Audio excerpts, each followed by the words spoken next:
प्यारे बच्चों, हमने सूरदास जी के दूसरे पद का अध्ययन किया, उसके अर्थ को जाना। अब हम दूसरे पद पर आधारित कठिन शब्दों के अर्थ और उस पर आधारित प्रश्नों के उत्तर जानेंगे। शब्दार्थ में हम देखेंगे मांझ। मांझ जो शब्द आया था उसका अर्थ है मध्य में।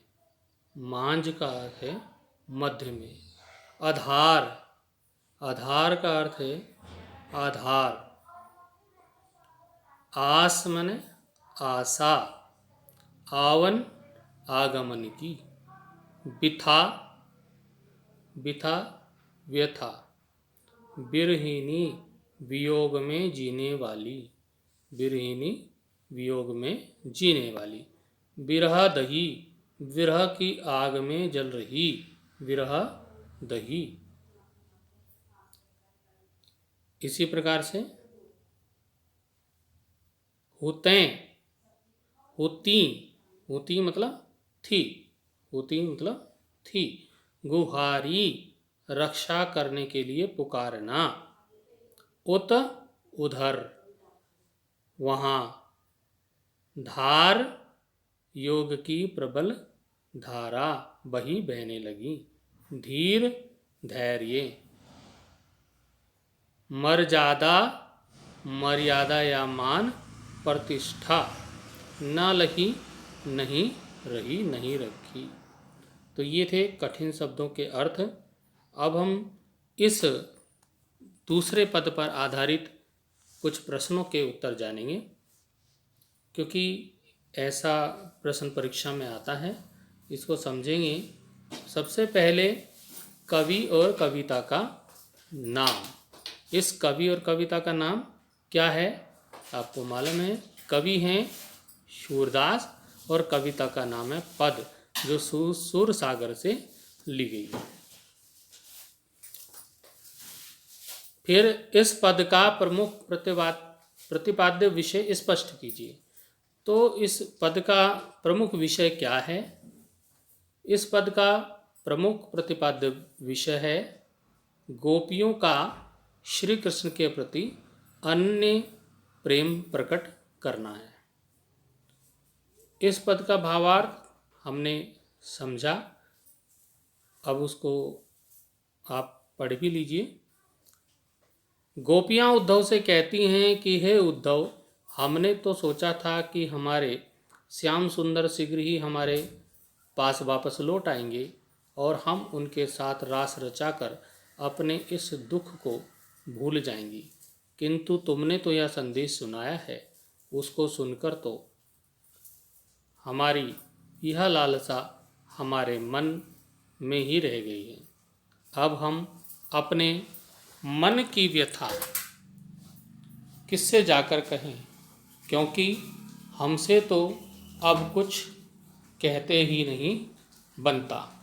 हमने अब तक अपने शरीर और अपने मन की समस्त व्यथाओं को इस आशा के साथ सहन किया कि अपने प्रवास की अवधि समाप्त पर श्री कृष्ण शीघ्र ही लौट आएंगे, किंतु तुम्हारे योग के संदेश को सुनकर तो हमारी आशा का आधार ही समाप्त हो गया, जिस कारण हम विरहिणी कृष्ण के विरह में जली जा रही हैं। अब हम अब तक जिस कृष्ण को अपनी रक्षा के लिए पुकार रही थी, अब तो वहीं से दुख की धारा बहने लगी है। सूरदास की गोपियाँ कहती हैं कि हम धीरज रखकर क्या करेंगी, जब किसी प्रकार की कोई मर्यादा ही नहीं रही है। कहने का भाव यह है कि हमें विश्वास था कि श्री कृष्ण हमारे दुखों को दूर कर देंगे, पर अब तो श्री कृष्ण ने ही उल्टा हमें योग का उपदेश भिजवाया है। अब हमारी रक्षा का सहारा कौन है? हे उद्धव, अब तो आप भी स्वयं अपनी आंखों से हमारी दीन दशा देख चुके हैं। इस दुख के समय में हमारे साहस की समस्त मर्यादा नष्ट हो गई है, अर्थात अब दुख सहन करने का साहस हम में नहीं रहा। तो इस प्रकार से हमने इसका अर्थ देखा। अब हम प्रश्न नंबर 3 हमने समझा। प्रश्न नंबर 4 इसका जो है, इस पद का काव्य सौंदर्य आपको लिखना है। काव्य सौंदर्य में हम जानेंगे, गोपियों का धैर्य श्री कृष्ण की प्रतीक्षा करते करते शिथिल होने लगा है। इसमें भाषा जो है, सूरदास जी ने ब्रज भाषा का प्रयोग किया है और अलंकार, वक्रोक्ति, अनुप्रास अलंकार का प्रयोग हुआ है, रस वियोग श्रृंगार है, शब्द शक्ति लक्षणा है और छंद गेय पद है। अगले प्रश्न की ओर चलेंगे। प्रश्न है, मन की मन ही मांझ रही के द्वारा गोपियां क्या कहना चाहती हैं? गोपियां कहना चाहती हैं, मन की मन ही मांझ रही के द्वारा गोपियां कहना चाहती हैं कि हमने श्री कृष्ण को लेकर अपने मन में ना जाने क्या क्या सपने संजोए थे। हमने सोचा था कि जब श्री कृष्ण लौट आएंगे तो हमारे सारे कष्ट दूर हो जाएंगे और हम परमानंद को प्राप्त हो जाएंगी, किंतु उनके उपदेश से हम जान गई कि वे अब कभी हमारे पास लौटकर नहीं आएंगे और हमारे स्वप्न ही रह जाएंगे। हमारी परमानंद प्राप्ति की इच्छा हमारे मन में ही रह गई है, अब वह कभी पूर्ण नहीं हो सकेगी। इसी प्रकार इस पद पर आधारित अगला प्रश्न हो सकता है कि गोपियां अपने मन की व्यथा किससे कह रही हैं? गोपियां अपने मन की व्यथा किससे कह रही हैं? तो आपने ये पढ़ा, आपको पता होगा कि मन की व्यथा किससे कह रही हैं? उद्धव जी से कह रही हैं। गोपियां अपने मन की व्यथा उद्धव से कह रही हैं। इस पर अगला प्रश्न हो सकता है, श्री कृष्ण ने गोपियों को क्या संदेश भिजवाया है? तो श्री कृष्ण जी ने गोपियों के लिए क्या संदेश भिजवाया था? उद्धव के माध्यम से संदेश भिजवाया था। काय का संदेश भिजवाया था? योग का संदेश भिजवाया था। श्री कृष्ण जी ने उद्धव के माध्यम से गोपियों को योग का संदेश भिजवाया है। एक प्रश्न और देख लेंगे इस पर आधारित, गोपियां किस कारण धैर्य नहीं रख पा रही हैं? तो उसका कारण है, क्या कारण है?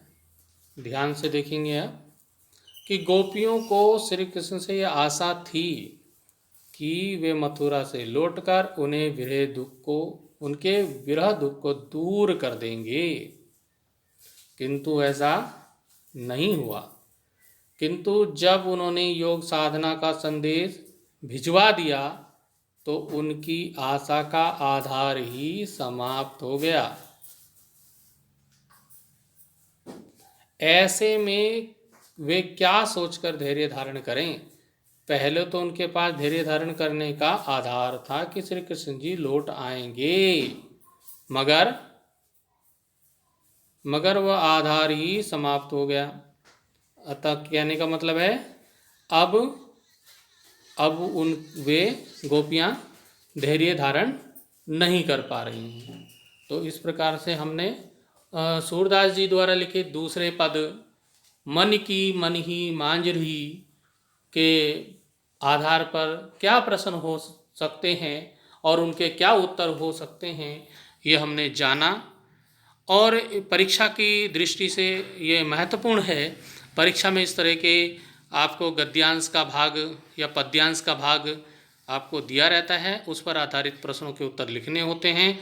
तो आप इसको अच्छी तरह से समझिए और अपनी कॉपी में नोट करके उसको अध्ययन कीजिए।